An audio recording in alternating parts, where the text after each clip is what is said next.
Ma famille a déménagé sans me prévenir à 17 ans, m'a laissé une note, puis m'a contacté 12 ans trop tard. Je m'appelle Alexandra, j'ai 29 ans. Il y a 12 ans, toute ma famille a fait ses bagages, loué un camion de déménagement et déménagé à 2 régions de là sans me dire un seul mot. Ils m'ont abandonné alors que je n'avais que 17 ans. Alors que je me tenais au milieu d'un salon complètement vide, fixant avec incrédulité les murs nus et les marques sur la moquette où se trouvaient autrefois nos meubles, ma propre mère et mon père étaient à des kilomètres sur l'autoroute. Ils avaient laissé une seule feuille de cahier, déchirée négligemment, sur le comptoir de la cuisine. C'était la chose la plus cruelle que j'ai jamais lue de ma vie. Il y était juste écrit, « Tu te débrouilleras ». Pas d'explication, pas d'appel téléphonique, pas d'argent d'urgence. Ils m'avaient simplement effacé de leur vie comme une erreur comptable. Mais il y a une chose qu'ils ne savaient pas. Ils ne savaient pas que j'utiliserais cette douleur atroce, cette trahison ultime pour bâtir une immense société de conseil et un portefeuille immobilier de plusieurs millions d'euros à partir de rien. Et maintenant, après plus d'une décennie de silence radio, ce sont eux qui me traquent, suppliant pour mon argent afin de se sauver d'un procès dévastateur et de la ruine financière. L'air dans cette maison était suffocant. Je me souviens de la date exacte. C'était un mardi fin octobre. Je venais de finir un quart de travail éreintant à mon petit boulot de jardinage après les cours. Je me souviens avoir marché le long de l'allée, mes bottes lourdes debout, n'aspirant qu'à une douche chaude et peut-être à un reste de plat en sauce. La première chose que j'ai remarquée, c'est le silence absolu. D'habitude, on entendait la télévision hurler depuis le salon où mon frère aîné, Guillaume, se disputait avec ma mère à propos de son fonds d'études. Mais ce jour-là, la maison était un tombeau. J'ai tourné ma clé dans la serrure, poussé la porte, et mon estomac s'est instantanément noué. La console d'entrée avait disparu. Les tapis avaient disparu. Je suis entré dans le salon, mon cœur battant la chamade contre mes côtes, et il était vide. J'ai couru à l'étage, montant les marches 2 par 2, la panique montant dans ma gorge. La chambre de mes parents était vide. Les placards étaient complètement vidés. Seuls quelques cintres métalliques restaient, éparpillés sur le sol. La chambre de Guillaume était identique. Même ses posters avaient été arrachés du mur. Je me suis précipité dans ma propre chambre, et pendant une fraction de seconde, j'ai ressenti une vague de soulagement. Mon lit était toujours là. Ma commode bon marché était toujours là. Mais alors que je me tenais dans l'embrasure, l'horrible réalité m'a envahi. Ils n'avaient pris que ce qui leur appartenait. Ils avaient laissé mes affaires parce qu'ils m'avaient intentionnellement laissé derrière. Je suis redescendu à la cuisine, mes jambes lourdes comme du plomb. C'est là que j'ai vu la note sur le comptoir. Tu te débrouilleras. J'ai lu ces 4 mots encore et encore, essayant de leur donner un sens. J'ai pris mon téléphone et composé le numéro de portable de ma mère.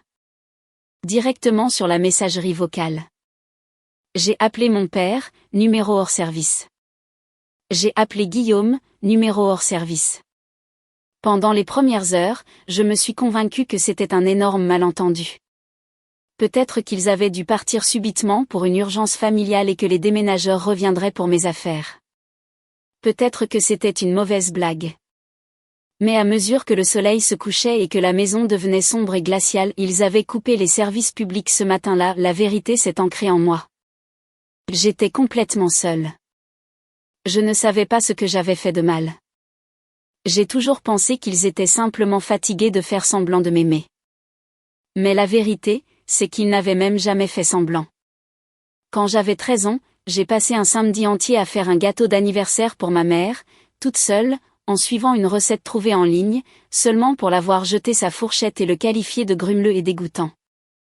Quand j'avais 15 ans, je suis restée éveillée jusqu'à 2 heures du matin pour aider Guillaume à réviser ses examens de fin de lycée, et sa seule réponse a été de me traiter de « mademoiselle je sais toute arrogante » et de me claquer la porte de sa chambre au nez. J'étais le bouc émissaire. J'étais le punching ball et maintenant j'étais l'ordure qu'ils avaient laissée sur le trottoir. Une semaine plus tard, j'ai découvert l'horrible réalité par notre propriétaire. Il a frappé à la porte, l'air complètement déconcerté de me voir. Il m'a dit que mes parents avaient rompu le bail avant terme et avaient perdu leur caution. J'avais exactement 3 jours pour emballer tout ce que je pouvais porter et quitter les lieux. J'avais 17 ans, j'étais mineur avec quelques centaines d'euros à mon nom, sans statut légal et nulle part où aller. 12 ans plus tard. C'est un mardi matin, exactement comme le jour de leur départ.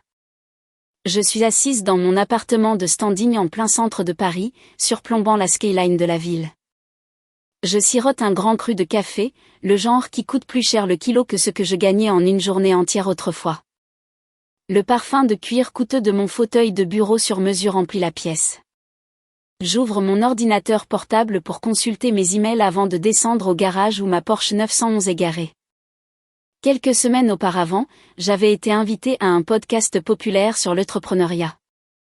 L'animateur m'a interrogé sur mon histoire d'origine, et pour la première fois, je n'ai rien caché. J'ai parlé d'avoir survécu à l'abandon familial, de la brutale réalité du sans-abrisme chez les jeunes, et comment j'ai réussi à me frayer un chemin dans le monde des affaires. Cet épisode a fait un carton en ligne. Il a atteint 1 million de vues en 4 jours. Ma boîte de réception avait été inondée de messages de soutien, de demandes commerciales et d'inconnus me disant que j'avais mis des mots sur leur propre douleur silencieuse. Je fais défiler les notifications interminables quand un objet de message spécifique me glace le sang. Tu es toujours notre fils. C'était de ma mère. 12 ans de silence complet, 12 Noël, 12 jours de l'an, 12 anniversaires, rien. Et maintenant un email. Ma main a littéralement tremblé en l'ouvrant. Il n'y avait pas d'excuse. Il n'y avait aucune explication sur où ils avaient été ou pourquoi ils m'avaient laissé mourir dans une maison vide. C'était juste un paragraphe froid et clinique sur la façon dont elle avait entendu le podcast, à quel point elle était fière de « mes petites entreprises » et comment peut-être nous pourrions nous retrouver pour discuter parce que la famille, c'est la famille. J'ai fixé l'écran, un mélange vicieux de rage et de traumatisme d'enfance brute montant dans ma poitrine. Je pensais les avoir enterrés. Je pensais avoir guéri. Mais le monstre était de retour à la porte. Et cette fois, il voulait une part de mon empire. Pour vraiment comprendre l'audace absolue de cet email, vous devez comprendre ce qui s'est passé dans les jours, les mois et les années après que j'ai été forcé de quitter cette maison. Lorsque le propriétaire a fermé les portes à clé, j'avais 2 sacs de sport de vêtements et un sac à dos avec mes livres scolaires. J'ai dormi sur le canapé grumeleux d'un ami dans un sous-sol pendant exactement 3 nuits avant que ses parents ne me fassent clairement comprendre que j'abusais de leur hospitalité. Je suis vite tombée à court de faveur. Quand vous êtes une adolescente sans abri, les gens vous regardent différemment. Ils ne voient pas une victime. Ils voient une charge. Ils voient des problèmes. Finalement, j'ai dépensé chaque euro de mes maigres économies et loué un box de stockage non climatisé bon marché à la périphérie de la ville qui est devenue ma maison. J'attendais que le gérant de l'établissement rentre chez lui pour la nuit, puis je me glissais sous la clôture en grillage et sous la porte métallique coulissante. Je dormais sur un tas de manteaux d'hiver, tremblant si violemment que mes dents claquaient. Je me faufilais dans la maison des jeunes et de la culture, MJC, local tous les matins à 5 heures juste pour prendre une douche glaciale de 5 minutes avant que le personnel de la réception ne me repère. Mon régime quotidien consistait en un seul pot de beurre de cacahuète générique. Je le mangeais avec une cuillère en plastique pour le petit déjeuner, le déjeuner et le dîner. Je m'asseyais à la bibliothèque publique, utilisant leurs ordinateurs gratuits pour postuler désespérément à n'importe quel emploi qui ne nécessitait pas une vérification approfondie des antécédents, faisant semblant devant les bibliothécaires que tout allait parfaitement bien. Je me souviens avoir marché devant des maisons bien éclairées le soir, voyant des familles assises autour de tables à manger, mangeant des repas chauds, riant. Je me tenais dans la neige, les regardant à travers la fenêtre, me demandant ce qui était si profondément défectueux chez moi pour que ma propre chair et mon propre sang décident que je ne valais pas le coup des courses. Finalement, une bouée de sauvetage est apparue sous la forme d'une femme bourrue et fumeuse invétérée nommée Brenda. Elle gérait un restaurant ouvert 24h24 près de l'autoroute. Elle a jeté un œil à mes joues creuses et à mes chaussures usées et m'a embauché sur le champ pour le quart de nuit. Elle me payait en espèces, au noir, jusqu'à ce que je trouve comment obtenir une pièce d'identité légale sans adresse permanente. Je frottais les toilettes, lavais les sols et servais du mauvais café aux chauffeurs de camions de minuit à 8 heures du matin. Une nuit, J'étais si épuisée et mal nourrie que j'ai failli m'effondrer juste derrière le comptoir. Brenda m'a attrapée par le tablier, m'a traînée dans la petite salle de pause sentant la graisse, a fermé la porte à clé et m'a laissé dormir pendant 4 heures pendant qu'elle couvrait ma section. Elle a été plus une mère pour moi cette nuit-là que Suzanne ne l'a jamais été en 17 ans. J'ai réussi à sortir de ce gouffre avec du sang sous les ongles. J'ai acheté un téléphone prépayé anonyme. J'ai gardé chaque reçu froissé. J'ai passé mes jours de congé assise à la bibliothèque à regarder des centaines d'heures de tutoriels YouTube gratuits sur la finance d'entreprise, l'investissement immobilier et la fixation d'objectifs ambitieux. La première année, j'ai à peine survécu. Le tournant est arrivé lorsqu'un client régulier du restaurant, un consultant en entreprise élégamment vêtu nommé Monsieur Dupont, a remarqué que je lisais les Échos pendant mes pauses. Nous avons commencé à parler. Il m'a offert un emploi temporaire, consistant à nettoyer des dossiers physiques de bureau et à les numériser pour son entreprise. Payer le triple de ce que je gagnais à servir des œufs gras. J'ai dit oui instantanément. Ce travail temporaire a conduit à un poste d'assistante administrative qui a mené à un poste d'analyste junior. Je me présentais 1 heure plus tôt chaque jour. Je posais des questions incessantes. Je dévorais les connaissances. À 22 ans, j'étais pigiste à plein temps, construisant des modèles financiers pour des startups technologiques de taille moyenne. À 25 ans, j'ai officiellement lancé ma propre entreprise de conseil. Il n'y avait que moi, une table pliante en plastique et un ordinateur portable que j'avais acheté à crédit. À 27 ans, j'avais 5 collaborateurs sous mes ordres, un magnifique bail pour un bureau en centre-ville et une liste de clients qui incluait des entreprises du CAC 40 dont je lisais les articles à la bibliothèque. Et à 29 ans, j'étais officiellement millionnaire autodidacte. Je ne parle pas de la fausse richesse louée pour Instagram. Je parle d'argent réel sur des comptes d'épargne à haut rendement. Je parle d'un portefeuille de retraite fortement financé, de 0 dette toxique, d'un appartement de luxe tièrement payé et d'une assurance maladie premium. La première fois que j'ai ouvert mon application bancaire et que j'ai vu le total de mes actifs nets dépasser le seuil des 7 chiffres, je me suis assise dans ma Porsche sur le parking de l'entreprise et j'ai pleuré. J'ai pleuré pour la jeune fille de 17 ans qui mangeait du beurre de cacahuète dans l'obscurité. Durant toutes ces années éprouvantes et épuisantes, ma famille ne m'a jamais contactée. Pas un seul appel téléphonique pour le jour de l'an. Pas une carte postale. J'ai vu mon frère Guillaume apparaître une fois dans une liste de suggestions d'amis sur une plateforme de réseaux sociaux. Sa photo de profil le montrait souriant, l'air un peu plus corpulent, debout à côté d'une femme blonde. Il était marié. Il vivait toujours dans la région où ils avaient disparu. J'ai fixé son visage souriant numérique pendant 1 heure, me demandant s'il avait déjà parlé à sa nouvelle femme de la petite sœur qu'il avait abandonnée. Lui a-t-il dit que j'étais morte ?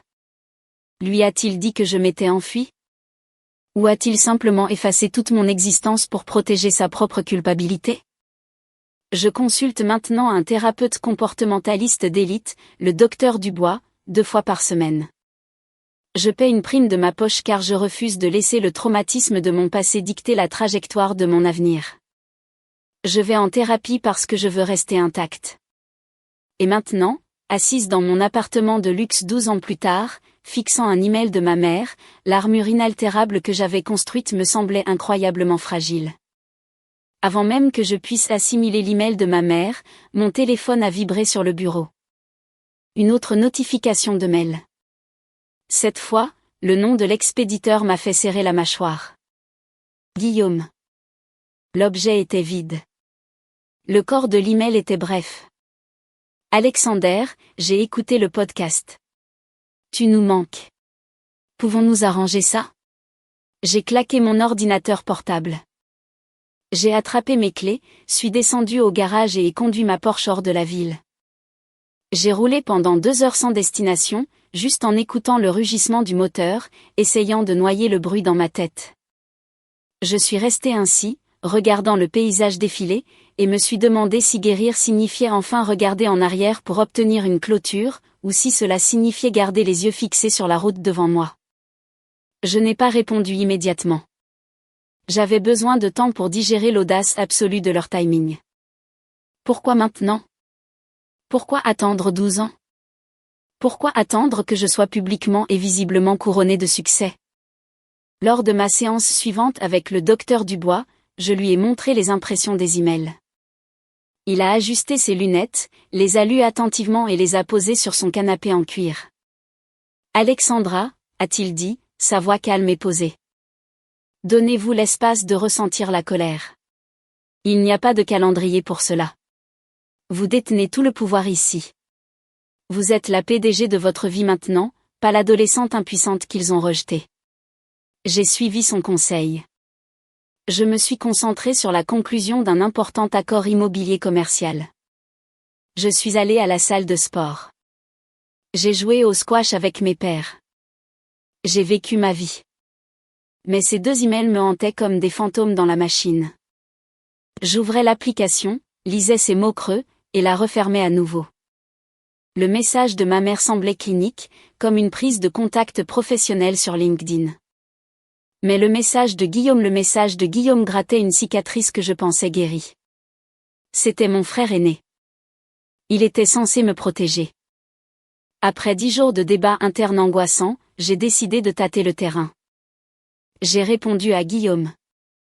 J'ai fait une réponse brutalement simple. J'ai tapé, ça fait 12 ans. Qu'est-ce qui a changé? J'ai appuyé sur envoyer avant de pouvoir y repenser et supprimer le brouillon. Sa réponse est arrivée en moins de 45 minutes. Il a écrit un long paragraphe décousu affirmant que le podcast avait complètement bouleversé sa vision du monde.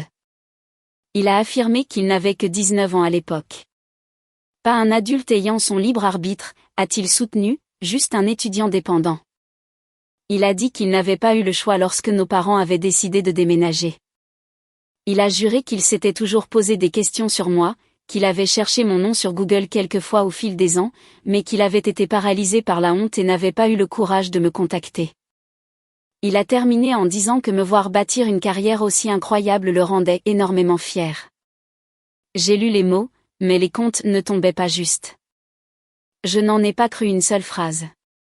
S'il était si paralysé par l'inquiétude, pourquoi attendre que mon succès soit de notoriété publique?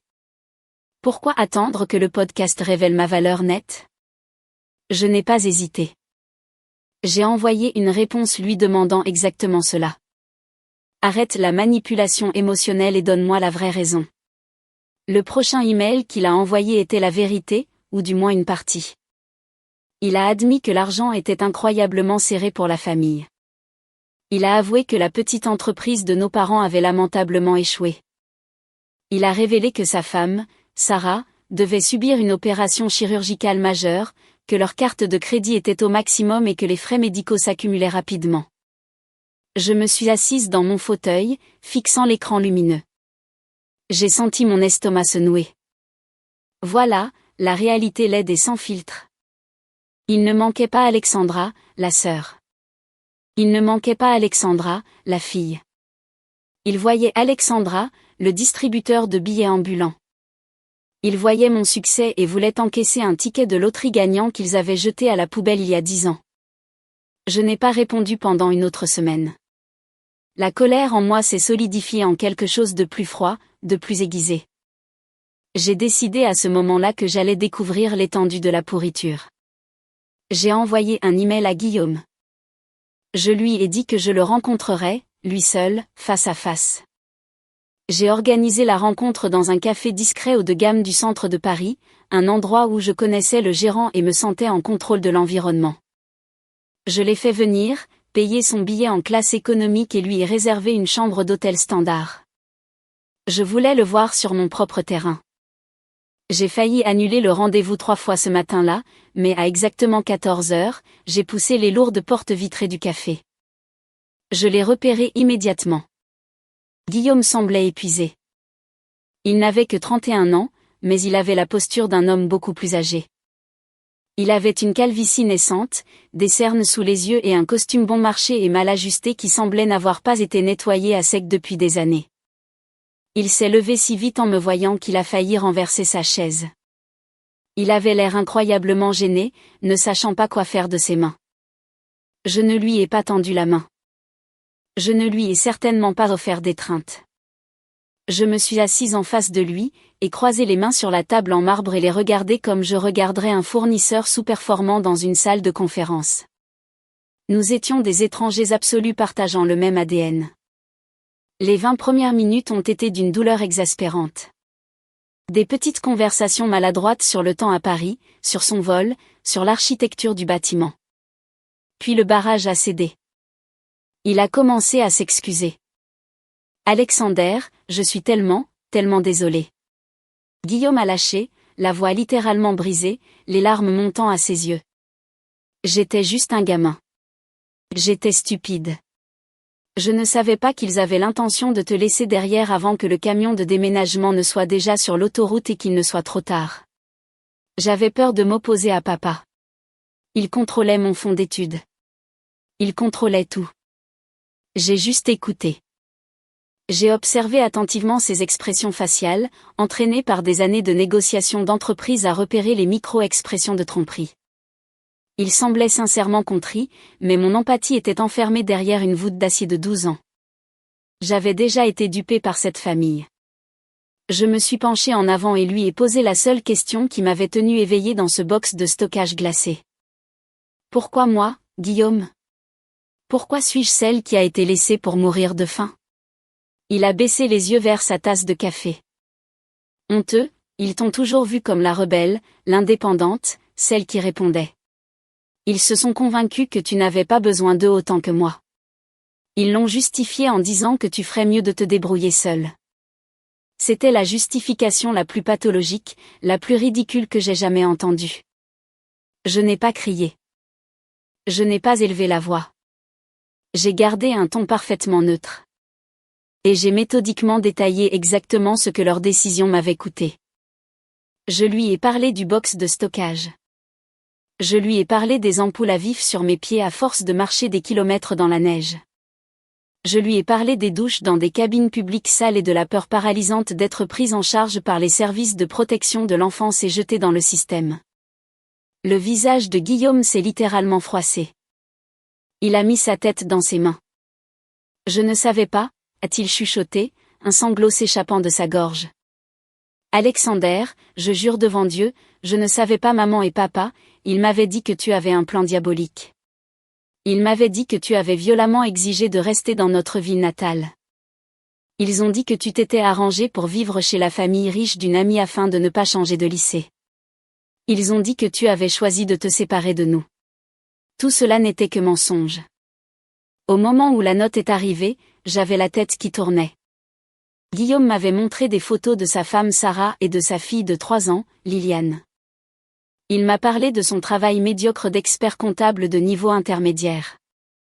Étonnamment, il ne m'a jamais explicitement demandé un seul euro pendant toute la conversation de 2 heures. Lorsque nous sommes sortis dans la rue, il m'a maladroitement tendu la main et m'a serré dans ses bras. Je l'ai laissé faire, mais mes bras sont restés fermement le long de mon corps. Je n'ai absolument rien ressenti. Je suis rentrée à mon appartement et j'ai immédiatement appelé le docteur Dubois. Je lui ai raconté toute la conversation. Le docteur Dubois, brillant comme toujours, a souligné une faille critique dans le récit de Guillaume. Alexandra, votre frère est peut-être sincèrement désolé, mais remarquez son langage. Il se positionne toujours comme la victime impuissante. Il avait 19 ans, pas 9. Il était assez grand pour prendre un téléphone. Il était assez grand pour envoyer un email ou déposer un rapport de personnes disparues à n'importe quel moment au cours de ces 12 années. Le docteur Dubois avait absolument raison. Guillaume était une victime de la manipulation de nos parents. Oui, mais sa lâcheté en faisait un complice. Cette nuit-là même, la vraie tempête a frappé. Mon téléphone a sonné avec un numéro inconnu d'une autre région. Je n'avais pas donné mes coordonnées à Guillaume, il avait donc dû les transmettre. Je n'aurais pas dû répondre, mais la curiosité était un venin dans mes veines.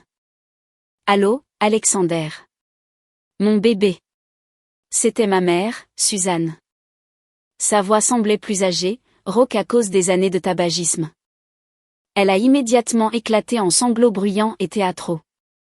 Elle a commencé un monologue chaotique sur la façon dont elle était fière de mon entreprise. Comment elle avait toujours su que j'avais un esprit d'entreprise, comment j'étais son garçon spécial et brillant. J'ai tenu le téléphone éloigné de mon oreille, la laissant s'épuiser. Quand elle a finalement fait une pause pour reprendre son souffle, j'ai traversé les ordures émotionnelles avec une précision chirurgicale. « Pourquoi m'as-tu laissé dans cette maison vide, Suzanne ?» ai-je demandé. Je ne l'ai pas appelée maman. Ses sanglots ont cessé instantanément.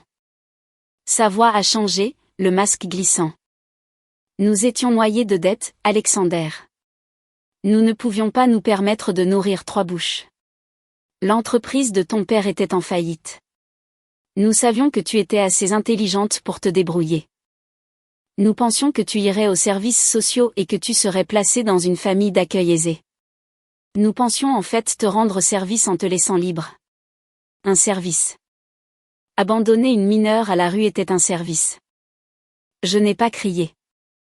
Je n'ai pas juré.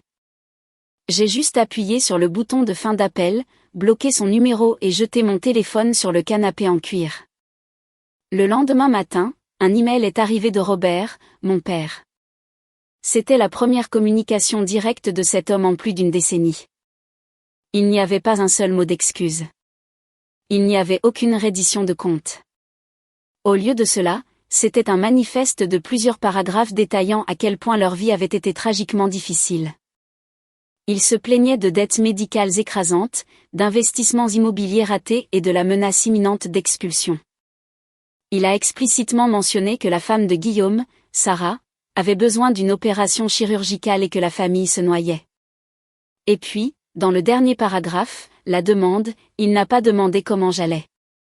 Il a demandé si je pouvais transférer un prêt familial substantiel sur leur compte pour les aider, affirmant que mon succès était une bénédiction destinée à être partagée. J'ai transmis l'email au docteur Dubois avec une seule phrase. Et voilà. Lundi matin, ma stratégie était établie. J'ai envoyé un email à Guillaume. J'ai établi la première limite inébranlable de ma vie d'adulte. Je lui ai dit que j'étais prête à explorer avec prudence une relation avec lui, sa femme et sa fille. Cependant, les termes étaient non négociables, pas d'argent, pas de prêts commerciaux, pas de cautionnement immobilier, et absolument aucune relation avec Robert et Suzanne tant qu'ils n'auraient pas assumé publiquement l'entière responsabilité de leurs crimes. La réponse de Guillaume fut décevante, mais révélatrice. Il a répondu en les défendant. Il a dit, nos parents étaient désespérés. Il a dit que la famille devait se soutenir inconditionnellement et m'a accusé de thésauriser ma richesse.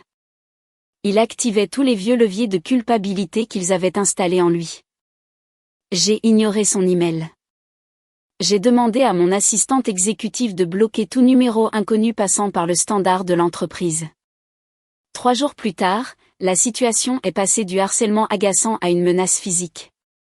Je travaillais dans mon bureau à domicile lorsque mon concierge, Henri, m'a sonné. Monsieur Alexander, il y a un couple plus âgé en bas dans le hall qui demande à vous voir. Ils ne veulent pas présenter de pièces d'identité, mais ils affirment être vos parents. Mon sang s'est complètement glacé. Ils avaient retrouvé mon adresse physique. Henri, ai-je dit, la voix tendue. Je n'ai pas de parents. Ne les laissez sous aucun prétexte passer le poste de sécurité. Appelez la police s'ils refusent de partir. 5 minutes plus tard, ma boîte vocale a enregistré un message. C'était Robert, sa voix tremblante de rage violente. Alexander. Nous avons conduit 8 heures toute la nuit pour te voir. Tu es une enfant ingrate et capricieuse. Nous exigeons une chance de nous expliquer. Le lendemain matin, un jeudi, l'impensable s'est produit. Quelqu'un a contourné la sécurité du hall, probablement en suivant un résident, et est arrivé à mon étage. Je me suis réveillé au son de coups violents sur ma porte d'entrée en chêne massif. Les lourds coups résonnaient dans mon appartement de luxe comme des coups de feu. J'ai figé, sentant ma poitrine se serrer. Je me suis dirigé silencieusement vers la porte et ai vérifié le moniteur du Judas numérique. C'étaient eux, Robert et Suzanne, debout dans mon couloir privé, l'air désespéré et furieux. « Alexander, ouvre cette porte, s'il te plaît », a crié Suzanne, sa voix résonnant. « Nous savons que tu es là. Nous voulons juste te parler.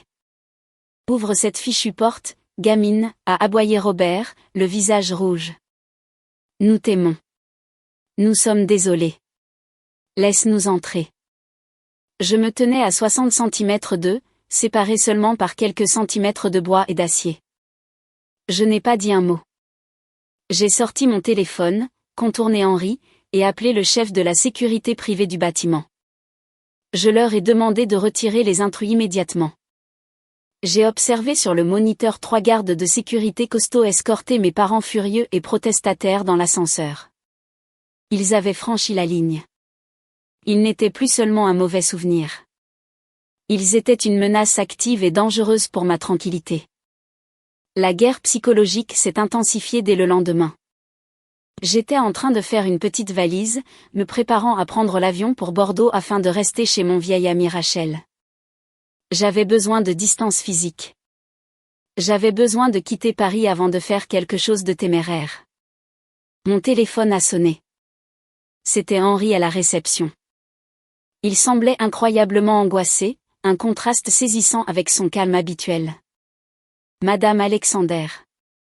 Madame, il y a une femme en bas dans le hall. Elle est à terre. Elle prétend être votre mère et semble faire un grave malaise cardiaque. Elle se tient la poitrine et crie votre nom. Dois-je la faire monter? J'ai fermé les yeux. La manipulation était écœurante. Elle instrumentalisait sa propre santé, simulant une urgence médicale devant des dizaines de mes voisins aisés pour me forcer à jouer le rôle de la fille dévouée et paniquée se précipitant à son chevet. C'était un piège de culpabilité sociopathique classique. Henri, écoutez-moi très attentivement, ai-je dit, ma voix glaciale. Ne la faites pas monter. Je ne suis pas médecin. Si elle fait une urgence médicale, vous composez le 18 et demandez une ambulance immédiatement. Mais je ne descends pas. Henri semblait profondément mal à l'aise. Pour lui, je devais probablement ressembler à un monstre, mais il a accepté. 1 heure plus tard, j'ai pris l'ascenseur de service pour descendre au garage privé, j'ai jeté ma valise dans la Porsche et j'ai contourné complètement le hall. J'ai conduit jusqu'à l'aéroport de Roissy-Charles de Gaulle, vérifiant mon rétroviseur toutes les 10 secondes. Pendant que j'attendais à la porte d'embarquement, mon téléphone a vibré. Guillaume. J'ai répondu, me préparant à me battre. Maman a eu une énorme crise cardiaque. Guillaume a crié dans le téléphone, sanglotant hystériquement. Elle est dans une ambulance en route pour l'hôpital Sainte-Marguerite en ce moment. C'est de ta faute, Alexander. Ton obstination l'a stressée. Elle pourrait mourir. Je lui ai raccroché au nez. Je n'ai pas discuté. Je ne me suis pas défendu. J'ai immédiatement appelé le docteur Dubois. Il a répondu à la 2e sonnerie. Alexandra, écoutez ma voix, a doucement ordonné le docteur Dubois. Vous n'êtes pas responsable de la santé cardiovasculaire de votre mère. C'est une tactique de manipulation hautement orchestrée. N'allez pas à cet hôpital. Montez dans votre avion. Mettez votre propre masque à oxygène en premier. J'ai embarqué pour Bordeaux. Rachel est venue me chercher à l'aéroport. C'était la seule amie qui connaissait vraiment les profondeurs de mon passé. Elle m'avait laissé dormir sur son canapé il y a 10 ans quand le box de stockage était devenu insupportable. Nous nous sommes assises sur sa terrasse arrière, buvant du bourbon cher, et j'ai raconté toute la chronologie chaotique. Rachel était absolument furieuse pour moi.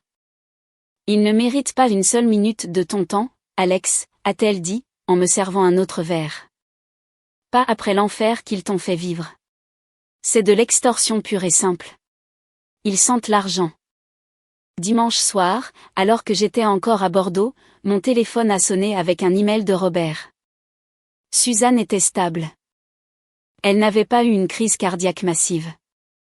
C'était une légère crise de panique combinée à de l'indigestion. Mais il l'avait admise pour la nuit pour observation.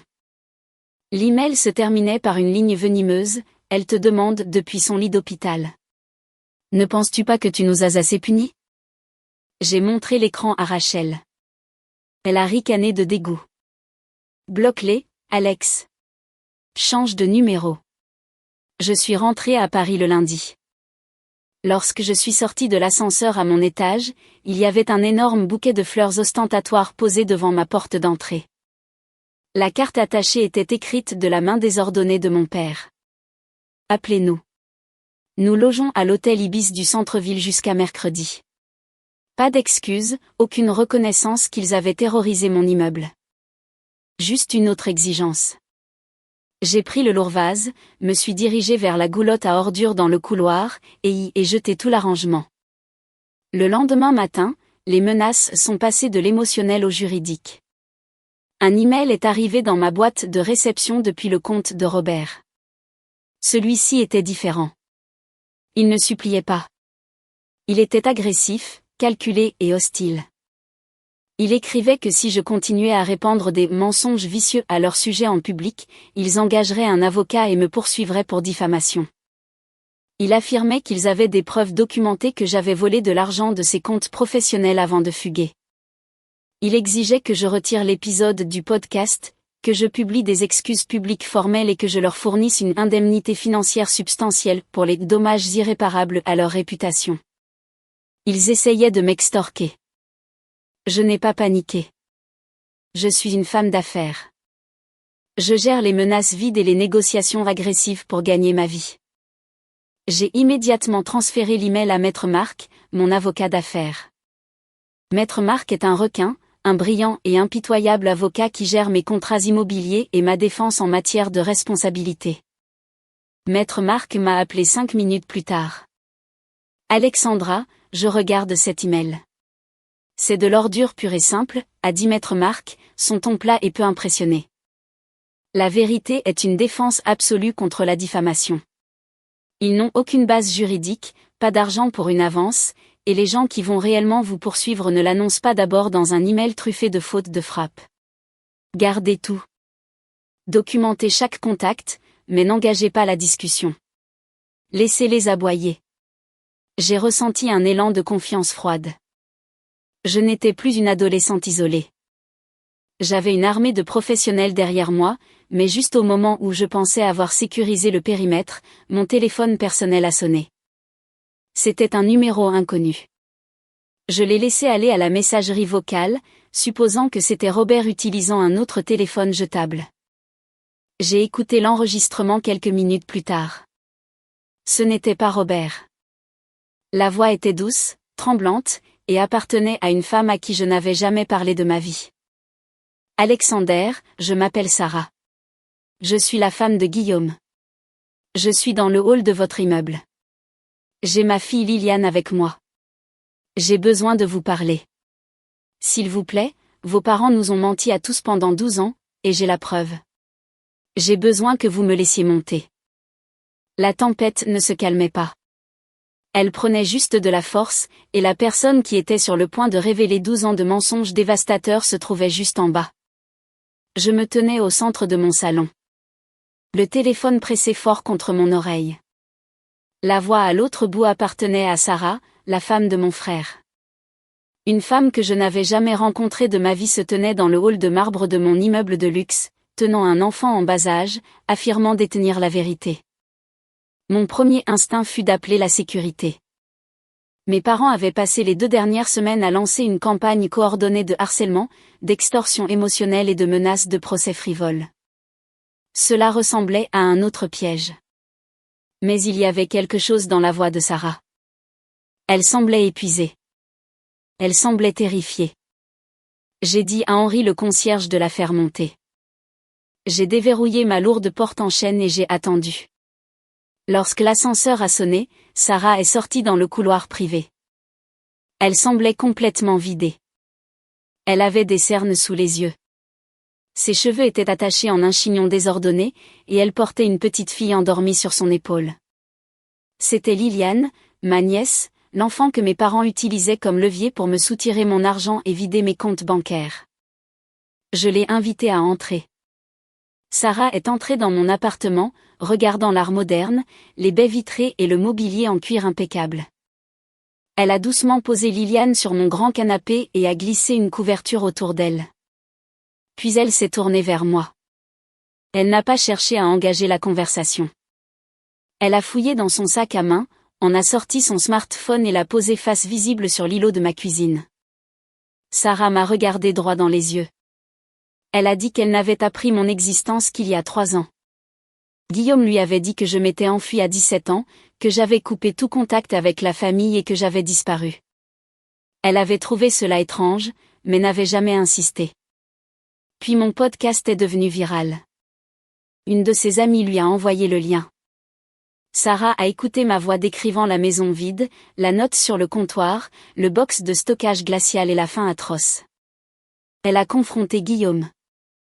Guillaume a craqué et a avoué toute l'horrible vérité sur l'abandon.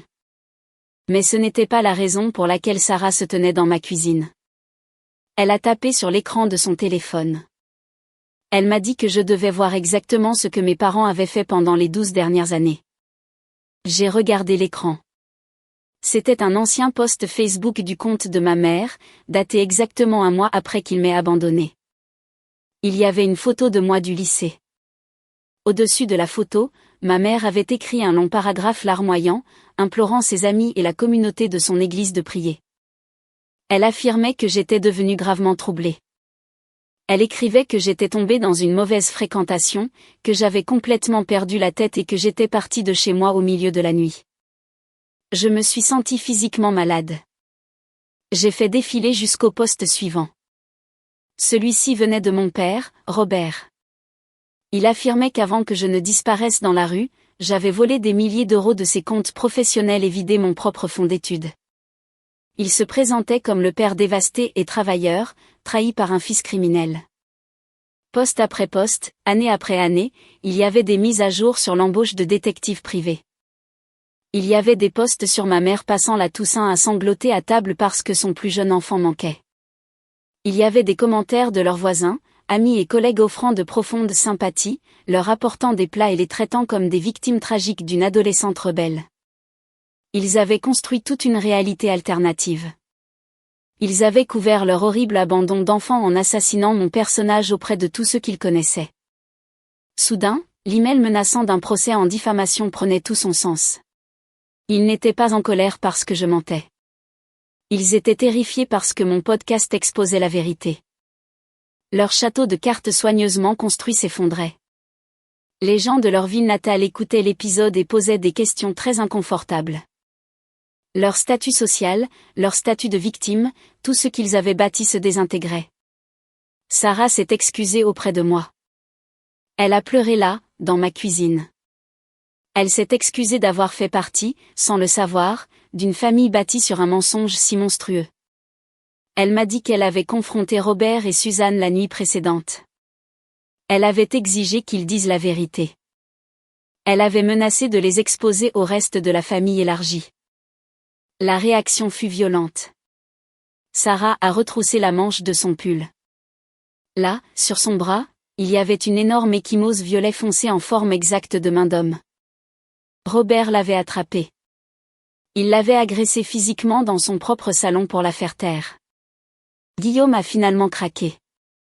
Voir son père lever la main sur sa femme a brisé le sort de manipulation de 12 ans. Guillaume a jeté Robert et Suzanne de chez lui et leur a dit de ne jamais revenir. Je me tenais dans ma cuisine, fixant l'ecchymose sur le bras de Sarah.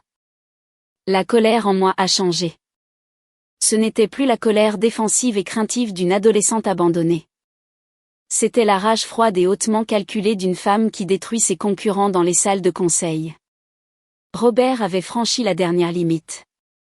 Il avait levé la main sur une femme. Il avait agressé la mère de sa petite fille. Pendant que nous parlions, le téléphone de Sarah a sonné. C'était Guillaume. Il était complètement hystérique. Il se tenait chez lui, entouré de policiers. Après que Guillaume les ait chassés, Robert et Suzanne avaient attendu que Guillaume parte travailler et que Sarah emmène Liliane à la garderie. Puis ils avaient cambriolé la maison de Guillaume. Ils avaient contourné l'alarme, brisé la porte-fenêtre arrière et saccagé l'endroit. Ils n'avaient pas pris d'appareils électroniques ou de bijoux. Ils avaient pris les documents financiers de Guillaume, ses déclarations de revenus, le titre de propriété de ses biens immobiliers et une boîte de photos de bébé de Liliane. Ils avaient laissé une note sur la table de la salle à manger écrite au feutre noir épais. Il y était dit que les affaires de famille devaient rester en famille. Ils envoyaient un message. Ils prouvaient qu'ils pouvaient violer n'importe quelle limite, entrer dans n'importe quel espace sécurisé et prendre tout ce qu'ils voulaient. Ils traitaient Guillaume exactement de la même manière qu'ils m'avaient traité. J'ai regardé Sarah. J'ai regardé l'enfant endormi sur mon canapé. J'ai pris une décision qui a changé le cours de toutes nos vies. J'ai dit à Sarah qu'elle ne retournerait pas dans cette maison. Je lui ai dit d'appeler Guillaume et de lui dire de faire un sac et de conduire directement jusqu'à mon immeuble. Mon complexe d'appartements avait une sécurité armée 24h24, un accès par carte aux ascenseurs et un parking souterrain en béton. Ils emménageaient avec moi. Nous allions en guerre, et nous allions utiliser le système juridique pour les écraser complètement. Guillaume est arrivé à mon appartement 3 heures plus tard. Il ressemblait à un homme qui avait survécu à un grave accident de voiture. Il tremblait, était pâle et portait 2 sacs de sport quand il a vu Sarah et Liliane en sécurité sur mon canapé. Il a laissé tomber les sacs et est tombé à genoux, enfouissant son visage dans le giron de sa femme. Il a sangloté de manière incontrôlable. Il s'est excusé auprès d'elle, puis il a levé les yeux et s'est excusé auprès de moi. Il a enfin compris l'absolu monstre que notre père était vraiment. Je n'avais pas le temps pour des effondrements émotionnels. J'avais du travail à faire. J'ai immédiatement appelé Maître Marc, mon avocat d'affaires. Maître Marc n'est pas un avocat spécialisé dans le droit de la famille, mais c'est un brillant stratège qui sait exactement comment naviguer dans le système juridique pour infliger un maximum de dommages aux responsabilités agressives. Je l'ai informé de l'agression, de l'effraction, des documents volés et de l'abandon historique. Maître Marc est arrivé à mon appartement le lendemain matin, portant un costume sur mesure impeccable, avec une lourde mallette en cuir. Il s'est assis à ma table à manger, a ouvert son ordinateur portable et a transformé mon salon en salle de guerre. Il avait déjà contacté un détective privé et un détective principal qu'il connaissait au commissariat local. La police locale, qui a répondu à la maison de Guillaume, a d'abord traité l'effraction comme un simple conflit familial. Ils étaient réticents à porter plainte contre des grands-parents. Maître Marc a changé ce récit instantanément. Il l'a élevé au rang de cambriolage avec effraction, de grands vols de documents financiers et de violences domestiques. Le tournant de notre stratégie juridique est arrivé le lendemain. Le détective privé de Maître Marc a récupéré des images de surveillance d'une station-service à un pâté de maison de la maison de Guillaume. La caméra haute définition montrait clairement la vieille Renault de Robert garée derrière une benne à ordures pendant la période exacte de l'effraction. Elle montrait Robert marchant vers le quartier avec un pied de biche. Nous les tenions. Maître Marc a demandé des ordonnances de non-contact permanentes d'urgence pour moi, Guillaume, Sarah et Liliane. La date de l'audience a été fixée pour le lundi suivant. Vivre avec mon frère et sa famille était surréaliste. J'avais vécu seul pendant des années. J'aimais mes routines silencieuses, mes comptoirs en granit impeccables, mes matins tranquilles. Mais avoir Liliane courant dans mon appartement, entendre Sarah fredonner en préparant le café et regarder Guillaume faire les 100 pas nerveusement pendant ses appels de travail à distance a apporté un étrange sens d'humanité dans ma forteresse. Nous étions une famille assiégée, liée par un traumatisme partagé. Lundi matin est arrivé. Nous nous sommes habillés de nos tenues professionnelles les plus conservatrices. Nous nous sommes rendus au palais de justice du centre-ville en convoi, flanqués de Maître Marc et de l'un de ses associés. Les couloirs du palais de justice étaient froids, résonnant des bruits de papier froissé et de conversations discrètes. Je les ai vus dès que nous sommes sortis de l'ascenseur. Robert et Suzanne étaient assis sur un banc en bois près des portes de la salle d'audience. Ils semblaient incroyablement petits. Ils n'avaient pas l'arrogance des personnes qui avaient frappé à la porte de mon appartement. Ils avaient l'air négligés. Ils n'avaient aucune représentation légale. Ils pensaient pouvoir s'en sortir en utilisant les mêmes tactiques de manipulation que lors des fêtes de quartier. Lorsque l'huissier a appelé notre affaire, nous sommes entrés dans la salle d'audience et nous sommes assis derrière Maître Marc. La juge Dubois a présidé l'audience. C'était une femme sévère et directe qui semblait n'avoir aucune tolérance pour les bêtises. Maître Marc a présenté notre affaire avec une précision chirurgicale. Il a exposé la chronologie. Il a présenté les messages vocaux terrifiants, les emails de harcèlement exigeant mon salaire, les dossiers médicaux documentant l'échymose sur le bras de Sarah et les photographies haute définition des vitres brisées de la maison de Guillaume. Il a soumis les images de surveillance de la station-service au dossier officiel. La juge Dubois a regardé mes parents par-dessus ses lunettes de lecture. Elle a demandé à Robert d'expliquer ses actions. Robert s'est levé, agrippant le bord de la table des accusés. Il a essayé de jouer le rôle du père charmant et incompris. Il a affirmé que nous exagérions un simple malentendu. Il a juré qu'ils voulaient juste renouer avec leurs enfants bien-aimés. Il a déclaré que l'agression sur Sarah était un accident complet, un faux pas maladroit lors d'une dispute houleuse.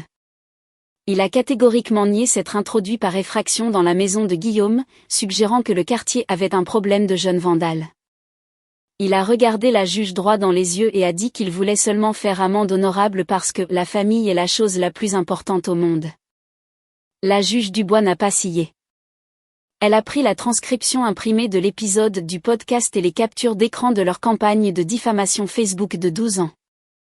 Elle a regardé Robert et lui a posé une question directe et mortelle. Elle lui a demandé s'il avait abandonné sa fille de 17 ans dans une maison vide, sans service public et sans argent. Robert a bégayé. Il a essayé de dévier, parlant de ses investissements immobiliers ratés et de la difficulté de l'économie. La juge Dubois a claqué son marteau si fort qu'il a résonné sur les murs lambrissés. Elle l'a interrompu complètement. Elle a accordé les ordonnances de non-contact immédiatement. Une injonction complète de 3 ans, pas de contact physique, pas d'approche de nos résidences, pas de mails, pas d'appel téléphonique, pas de messages par l'intermédiaire de tiers. Ils étaient interdits d'approcher ma nièce, Liliane, à moins de 150 mètres. Toute violation entraînerait leur arrestation immédiate et une peine de prison obligatoire. Le visage de Robert est devenu violet de rage. Suzanne s'est effondrée sur sa chaise, sanglotant bruyamment, jouant la victime une dernière fois. Nous sommes sortis de ces lourdes portes en bois, victorieux. Nous avions utilisé la loi pour construire une forteresse impénétrable autour de nos vies. J'ai serré la main de maître Marc sur le parking. Guillaume m'a serré dans ses bras, les larmes coulant sur son visage. Nous étions enfin en sécurité. Le cauchemar était légalement terminé. Nous sommes rentrés à mon appartement pour fêter cela. Sarah a commandé des plats à emporter de luxe. J'ai versé du vin cher. Nous rions pour la première fois depuis des semaines. J'ai senti un poids énorme se lever de ma poitrine. J'avais protégé ma famille. Puis mon téléphone portable personnel a vibré sur le comptoir de la cuisine. C'était un message texte d'un numéro bloqué inconnu. Je l'ai ouvert. Le sang a instantanément quitté mon visage. La pièce s'est mise à tourner. C'était une photographie haute résolution. C'était une photo de Liliane. Elle jouait sur les équipements du terrain de jeu de sa crèche. La photo avait été prise d'en face, à travers la clôture en grillage, clairement zoomée avec un téléobjectif. Sous la photographie, il y avait une seule ligne de texte, « Ce n'est pas encore fini ». Ils venaient de recevoir une ordonnance de non-contact fédérale, et leur réponse immédiate était de traquer un enfant de 3 ans. Le système juridique n'était qu'un bout de papier pour eux. Ils étaient complètement dérangés. J'ai montré l'écran à Guillaume. Son verre de vin s'est brisé sur le parquet. Sarah a crié. La victoire était une illusion complète. La vraie guerre venait de commencer. La panique dans mon appartement était totale. Guillaume faisait les 100 pas frénétiquement, parlant de faire les valises et de traverser le pays pour se cacher. Sarah serrait sa poitrine, hyperventilant.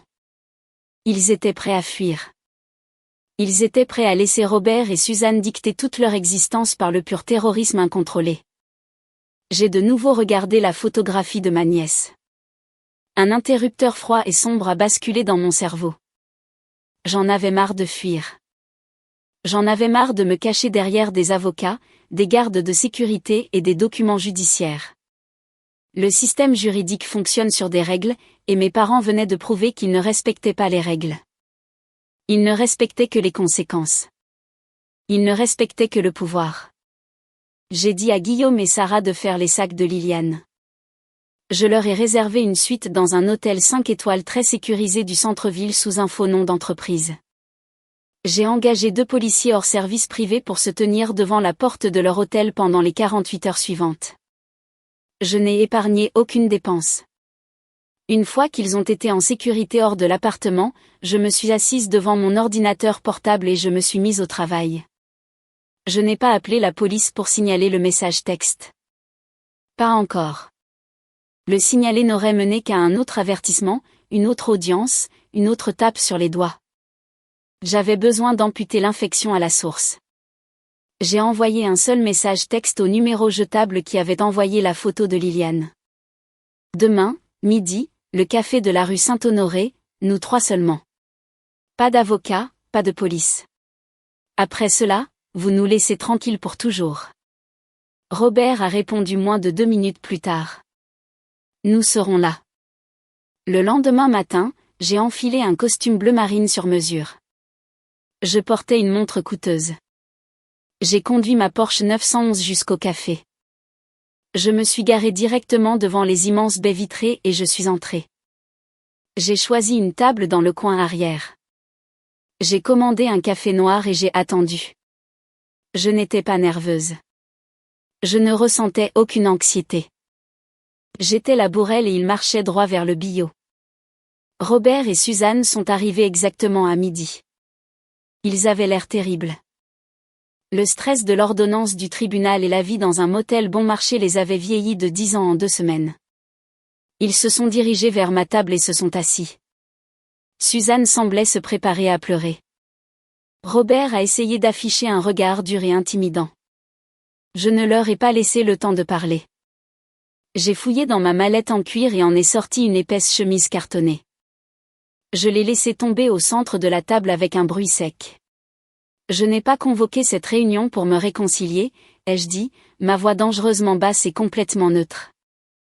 Je n'ai pas convoqué cette réunion pour écouter vos excuses ou pour négocier un règlement ou pour entendre parler de vos faux problèmes médicaux.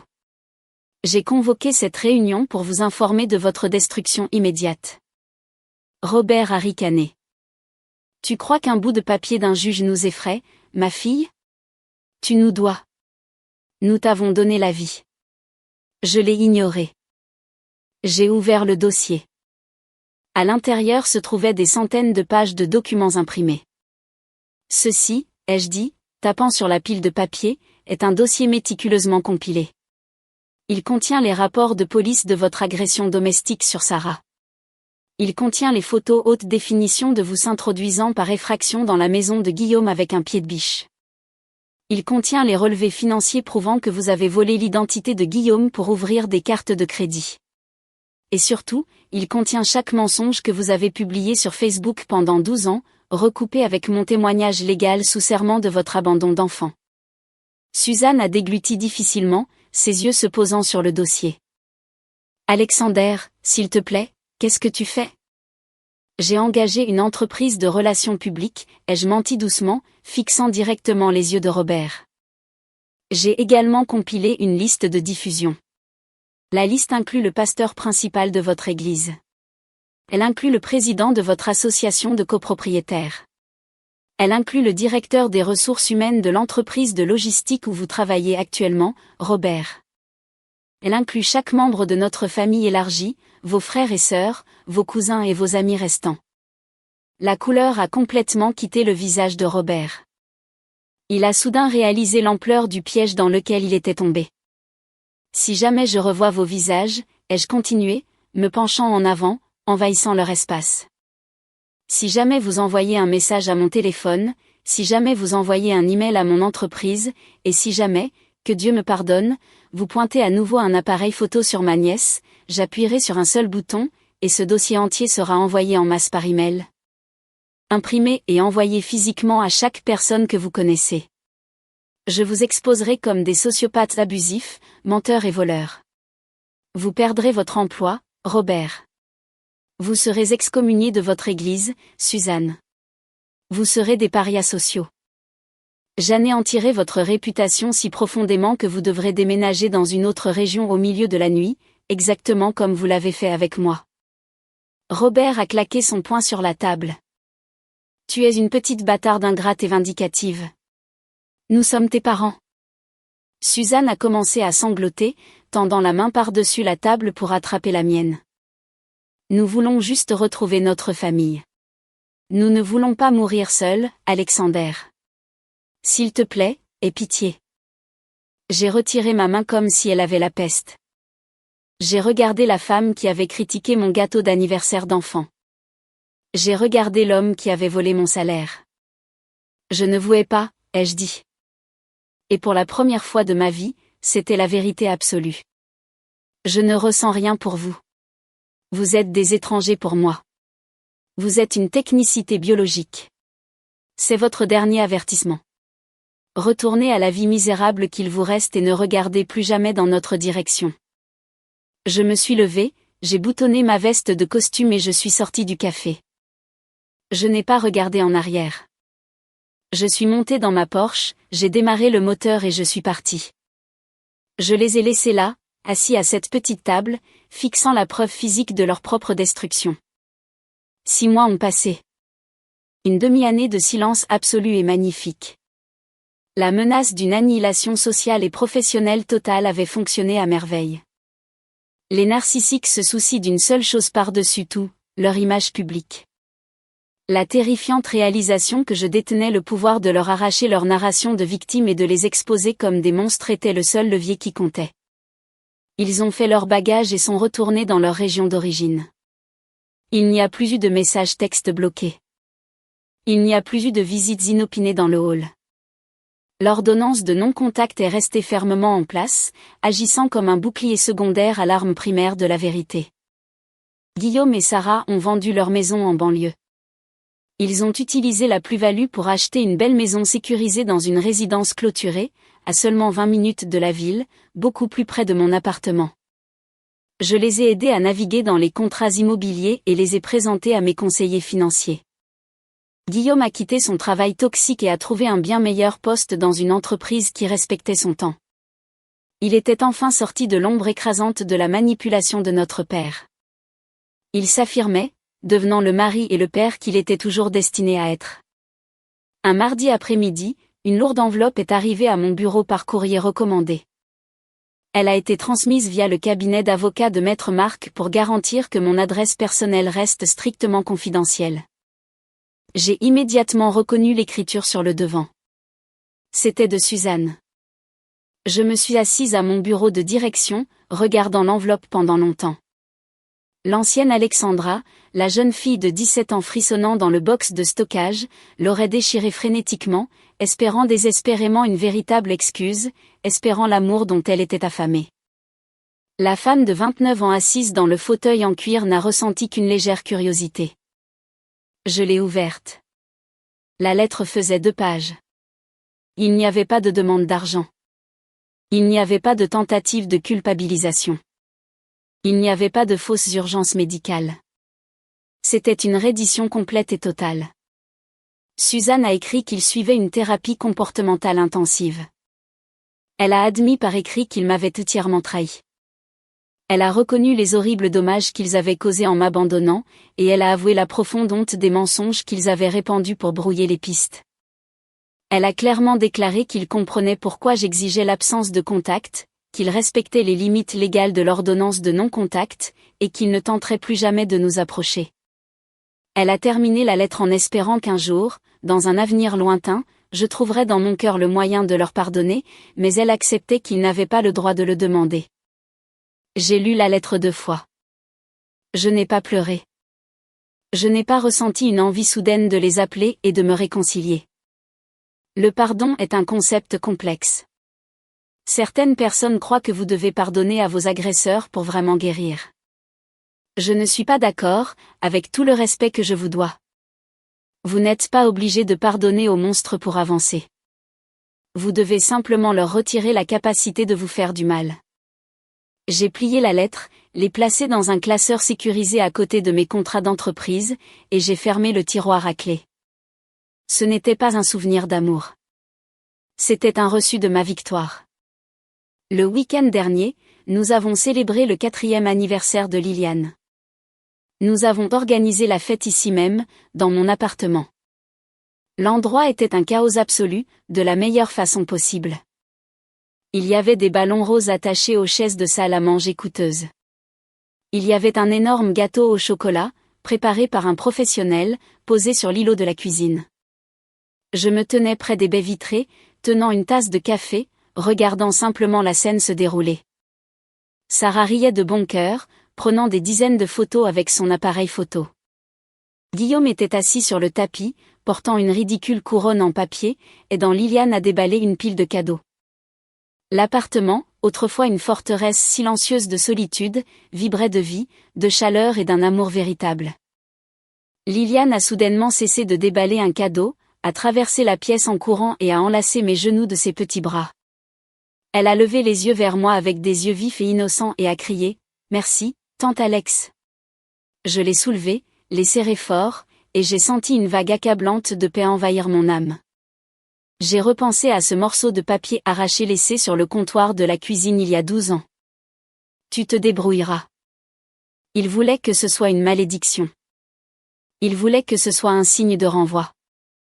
Mais ils avaient absolument raison. Je me suis débrouillée. J'ai appris à survivre sans leur argent. J'ai appris à bâtir un empire sans leur soutien. J'ai appris à protéger les innocents quand ils refusaient de le faire.